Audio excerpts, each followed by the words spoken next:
Komandan Pasukan Khusus Kendaraan Lapis Baja ini jadi Pangdam II Sriwijaya. Sosok Yanuar Adil atau Mayor Jenderal Yanuar Adil menjadi perhatian publik Sumatera Selatan lantaran dia menjadi Pangdam II Sriwijaya yang sebelumnya dijabat oleh Maijen Hilman Hadi. Lantas, siapa sosok Yanuar Adil? Sebab namanya tak asing karena pernah menjadi Danrem 041 Gamas Bengkulu. Sepak terjangnya di dunia militer memang tak diragukan. Sebab sepanjang karirnya Yanuar Adil ditempatkan di pasukan khusus berkuda, bahkan menjadi orang nomor 1 di pasukan kendaraan lapis baja itu. Sebagai jenderal dengan keahlian khusus sebelum dipercaya sebagai Pangdam II Sriwijaya, dia sudah melewati semua jenjang karir kemiliteran. Ditugaskan di daerah konflik seperti diantaranya di Nangro Aceh Darussalam pada tahun 2000 ketika ada gerapan Aceh Merdeka. Maijen Yanuar Adil merupakan perwira TNI AD kelahiran Bandung pada 31 Januari 1967. Ia merupakan Akmil 1988 dari kecabangan kavaleri, pasukan khusus berkuda dan kendaraan lapis baja tempur lapis baja. Seperti diketahui, sebelum ditunjuk menjadi Pangdam II Sriwijaya, Maijen Yanuar Adil menjabat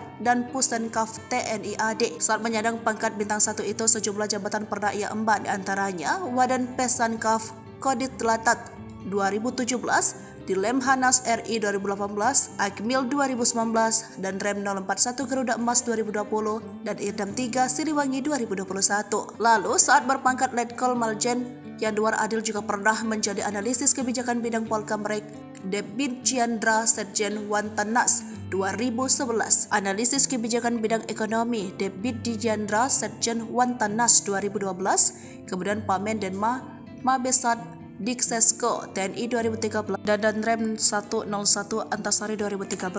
Selain itu, ia pernah juga menjabat sebagai Dandim 0608 Kabupaten Bandung Korem 062 Tarumanagara di tahun 2007. Sejumlah pengalaman penting ia lalui seperti riwayat penugasan pernah ikut operasi NAD 2000 saat terjadi konflik di daerah tersebut dan penugasan Filipina 2013.